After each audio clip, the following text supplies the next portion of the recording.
Welcome to episode 12 of the Daily Crew, your source for unimportant information. My name is Tyler. With me is Ben on my left, and we're going to go through some random topics of things of interest, discuss them, and go from there. Ben, what is the first random topic from today? Okay, so the first topic is, what is something that can turn a good person into a monster? That can turn a good person into a monster. I would say someone too slow driving in front of them on the road. Oh, yeah. That turns any decent person into like a wild beast. A road rage monster. Yeah. Road rage is a real thing. And it can happen to anyone. Yeah. Yeah, that's a good one because like there have been times where I'm on the road and someone makes me mad and I'm like, I don't feel like I'm even myself anymore. You know, it's just kind of embarrassing, which is like, I don't know why that is. That is just something about road rage. And why is it whenever you're in a hurry, that's when all the slow drivers seem to come out? Yeah. It's never when you got lots of time. It's always when I really got somewhere to be. You probably just noticed it then. It's probably the same on average. But it sure feels like whenever you got somewhere to be and you're really in a time crunch, like they radio in all the old drivers to be in front of you. Like the Truman Show. Get in front of them real quick. Yeah. Because that's just when you're driving fast. You're getting up. Yeah. Getting up closer to people in front of you when you're in a hurry, which I try not to do, but I'm pretty guilty of that, where I'll be on someone's tail. Now I'm totally against that when I'm not in a hurry. Because in reality, there's no point to it because like you're just going to arrive to your destination maybe 1 minute sooner. Yeah. Do you have anything that turns someone into a bad version of themselves? I would say, a lot of things. Jealousy. I would say jealousy can turn someone into a monster. I can see like maybe drugs. No, drugs. Yeah. Drugs for sure. Lack of money or desperation. You know, when it comes to like money making. You know, a lot of those are almost like a slow descent into that. Into being. Yeah. I would say that. I would say the big ones would be jealousy and heartbreak. I feel like heartbreak can really turn someone into a monster because man, some of the worst ways to like hurt somebody is emotionally. Oh yeah. Emotionally, like, you know, you can beat somebody up, physically harm them. You're not going to do anywhere the near amount of damage as you would like emotionally. You know, affecting somebody that way is far worse. Yeah, because if you beat somebody up physically, they'll probably be okay in not that long of a time frame. Yeah. No matter what they do. Yeah. And if you beat them emotionally, it could tear them up for months, years. Yes. There's people that go years and never ever recover from a breakup or a divorce or anything. Like it affects their entire life, you know. So, and I can definitely see, because you hear it all the time when people when you watch ID or Oxygen, all these true crime shows, they usually have something to do with an ex-husband or an ex-wife that just absolutely snaps and loses their mind. So, I would say that is probably the one. Yeah. I'm trying to think of anything. Lack of food or like steak at the Golden Corral buffet. The big brawl breaks out. Yeah. I know Holly had sent that, and I think I had seen a headline about that. What was it Golden Corral? They were out of steak. Yeah. And it was like a 40-person brawl, some ridiculous. Yes, they were like throwing chairs. Some ridiculous number. I wonder. I don't know the data on buffets since COVID, but there were people that were on the fence on buffets or like hard pass or like on the fence on buffets. It never bothered me that much, but some people that were more germ conscious, it would bother. And I wonder how many, like the percentage of buffets that survived the pandemic and how they'll be going forward. Yeah, I know. I'm with.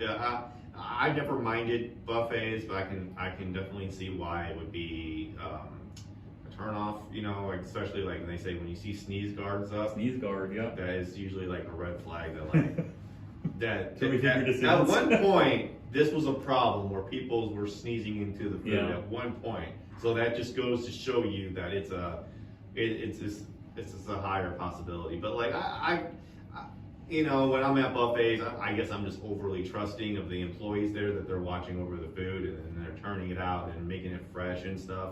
and that may or may not be the case, but like I just don't think because like at least at buffets you can see it's out for everyone to see. Where when a normal restaurant, a sit down restaurant, the food's in the back. You never know what happens. You don't know what happened with that food when it came out, but you know what the best thing to do is just not think about it. Yeah, I think that everyone has eaten food that has been sneezed on by someone else before. Yeah. And I say that because one time, and Karen loves giving me a hard time for this, we had the overpriced cheesecake from the Cheesecake Factory we had gotten, and this was probably 6-7 years ago. Emma was real young, and sometimes you get like the sneeze, you feel it kind of coming on, and you have a second to be thoughtful about it, but once in a while it just hits you out of nowhere. Yes, those and practice. One time Yes. I did that and I sneezed all over a cheesecake and she was super mad, and I ended up eating that cheesecake myself. Then it's not going to go to waste. It's my own snot. Yeah. But I bet it makes sense that they have a sneeze guard, because once in a while someone gets that rogue sneeze that you just can't stop or turn in time. Yeah, yeah, I believe it.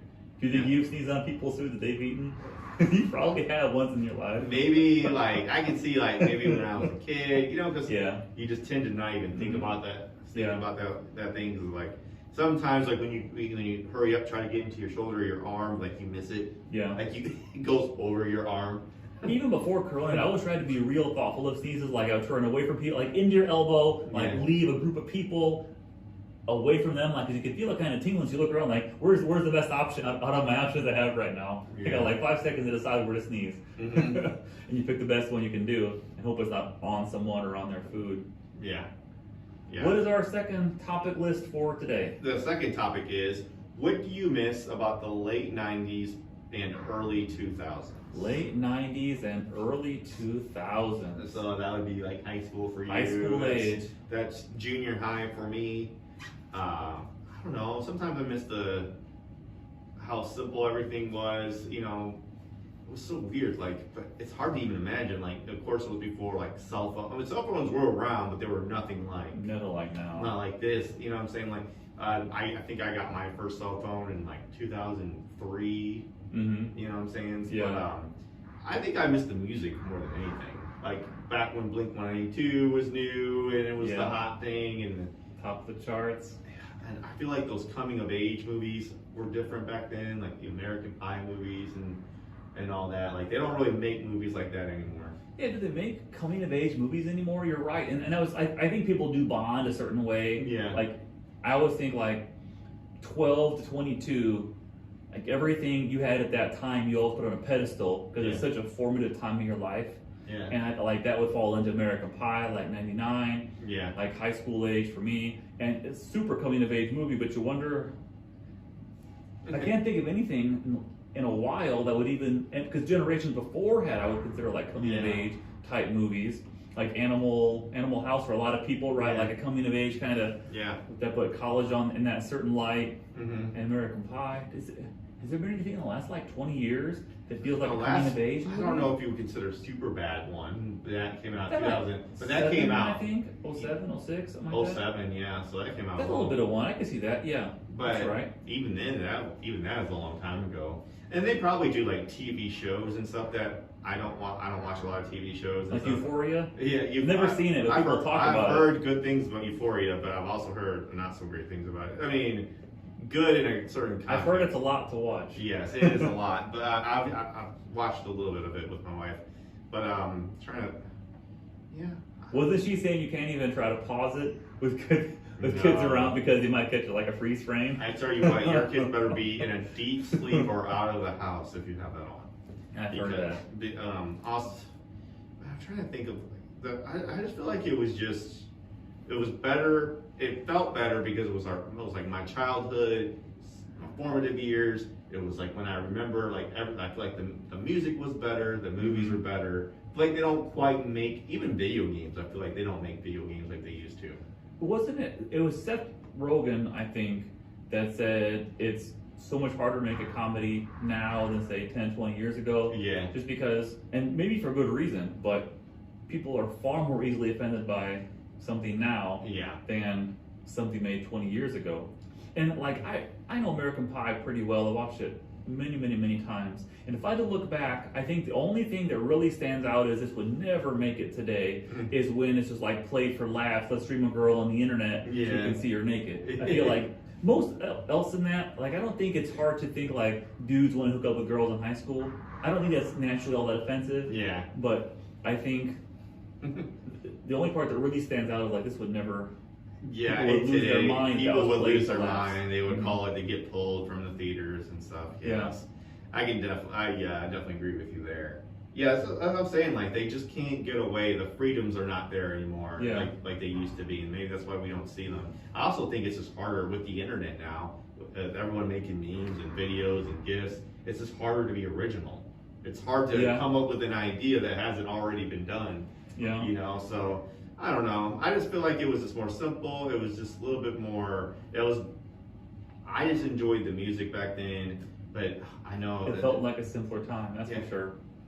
But other than that, like, there's not too much I miss. Like, I don't miss slow internet, and I don't miss I don't miss waiting an hour to download one picture if you had dial-up. Sometimes it would be that slow. Yeah. Sometimes, but yeah, I don't know. I don't really miss high school. No. I mean, my high school time, my time in high school was not bad, but I never think, man, I would like to really enjoy high school again. Yeah. I remember thinking, I was like, oh, I'm going to see these people again, people I graduated with. I'm going to see them all again. It's okay. And then, like, now I'm looking back at it, I haven't seen hardly any of those people ever since. Like, so it just kind of goes to show that, like, we weren't really ever that close in high school with, like, the friends and stuff. It was just, I don't miss high school. What's weird now is people you might have lost touch with, I find, at like school pickups and drop-offs, you see some of the same faces you might not have seen in 20 years because now they're like in the same boat. They got little kids, they're taking to school, like, oh, I remember you from 1999. Yep. Yeah. There's a guy that I hung out with off and on in high school that just randomly, this was a few months ago, but just saw him dropping off his kid at school, like, oh. And I messaged him on Facebook Messenger, like, this might seem creepy, but I think I saw you dropping your kid off at school today. Well, so we talk once in a while, but it's kind of weird how that happens almost like by accident. Yeah. And then you have the overlapping stuff of people that just stayed in the area. Yeah. And now got kids in those same schools. That's cool. Yeah, strange enough, that has not happened to me yet. I've not seen anybody I graduate, drop off. Of course, you know, they could, you know, I went to a huge school. We went to the same high school, so it's like, it's just kind of funny to, you know, that has not happened to me yet, but I'm sure it will. It might. Do you find there's places, like I remember there's a place in downtown Belleville, Big Daddy's. Yes. And that was always kind of known as a high school reunion because you go there on like a Friday, Saturday, and you'd always see 10 people from high school, like different ones. Some the same. Yes. That are like regulars. Some just go once in a while. That's why I don't like going there. I do not like going there because there's people I just don't want to see that just remind me of the horrors of high school. That just people that I just didn't, you know what I'm saying? I just didn't really care for. You know what I mean? But yeah, I don't know. I honestly, other than it being simpler, like it was better being a kid. I feel like growing up and going out and playing was easier. If you wanted to like hang out with friends, it was easier because they had nothing else to do. Yeah. You know what I'm saying? There wasn't like, no, I'm going to stay home and be on the internet. No, it's like they would rather be outside. They would rather come out, go places. I remember we'd go to like friends' houses and hang out like all day. We don't, you know, of course you can't do that when you're adult with kids anymore. But I went to friends' houses once in a while. Mostly, though, played an awful lot of N64. Yeah. So I don't know how much that culture's really changed. Yeah. I mean, it's easier like that was before. You just play everybody on the world whenever you wanted. Mm-hmm. But I remember a lot of Mario Kart 64 and GoldenEye. Both of those games logged a lot of hours, like at a friend's house on a Friday night. Yeah. With us, it was Halo. Halo, yeah, different generation. That's the Xbox one, right? I don't think the Xbox is around yet. This was, I'm talking like, it was maybe like 98, 99. Yeah, so it was the N64. Yeah. Maybe like PlayStation. Yeah, that was around. I didn't have one, but it was around, I remember. Yeah. Okay. All right, what else we got next? The next one is, okay, which famous saying isn't really true in your opinion? What famous saying isn't really true?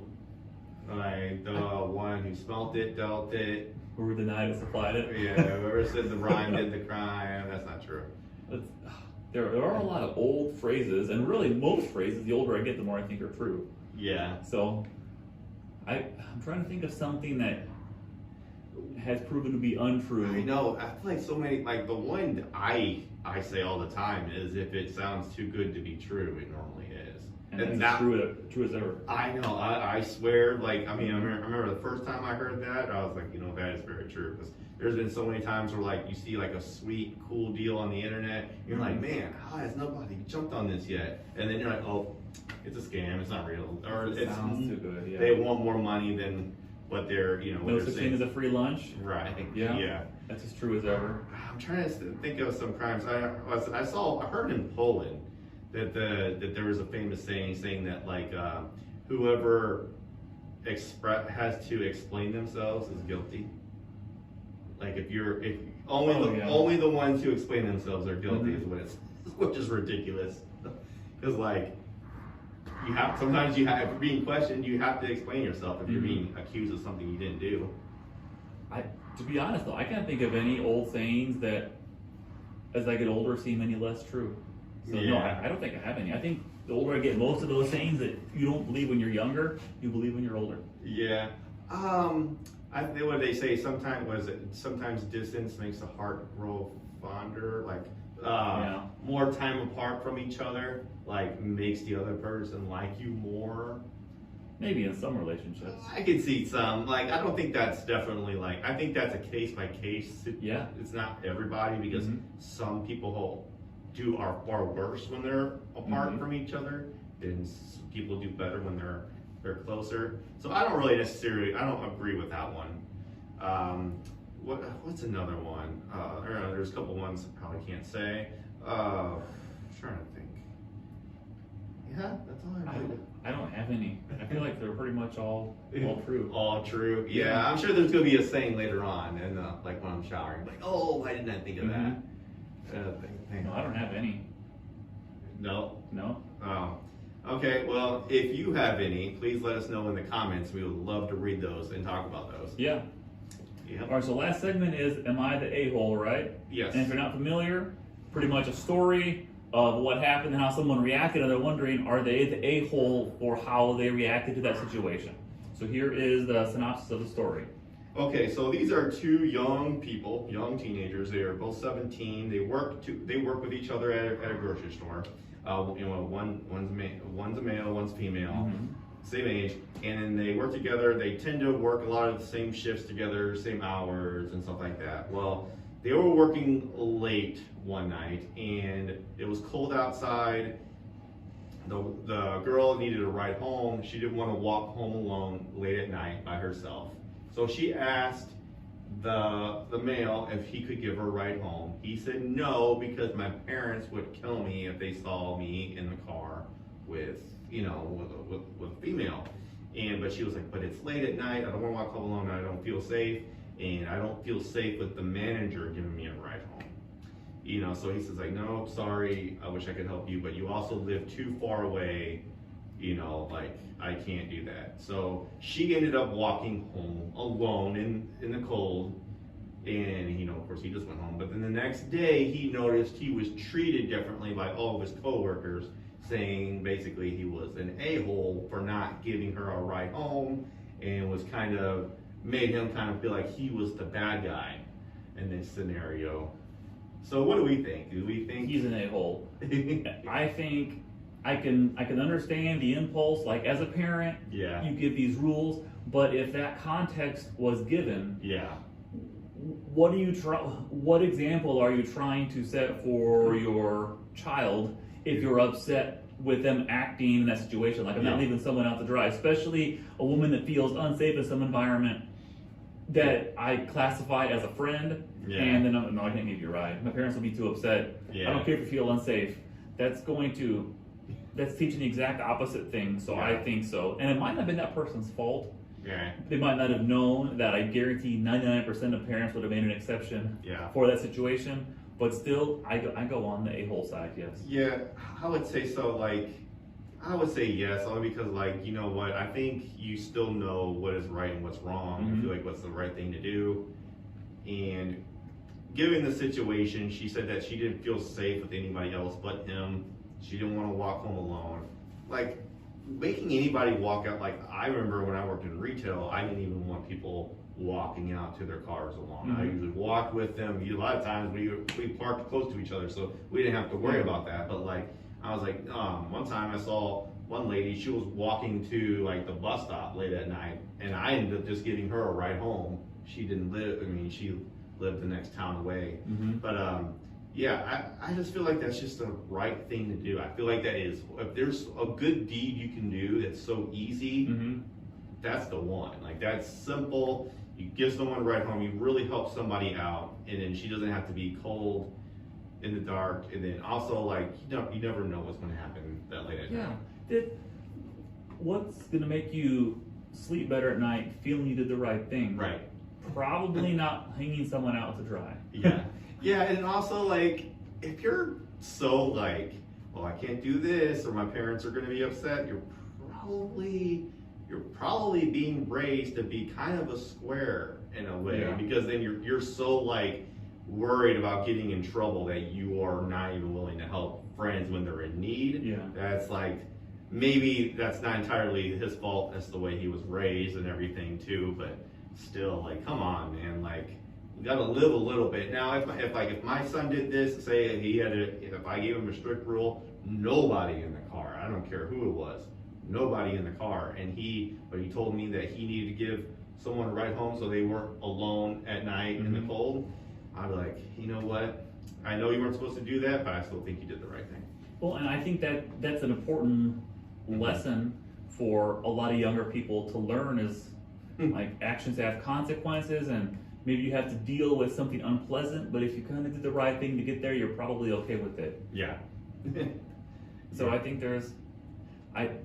I almost suspect there's a backstory to why such a rule would be laid down in the first place.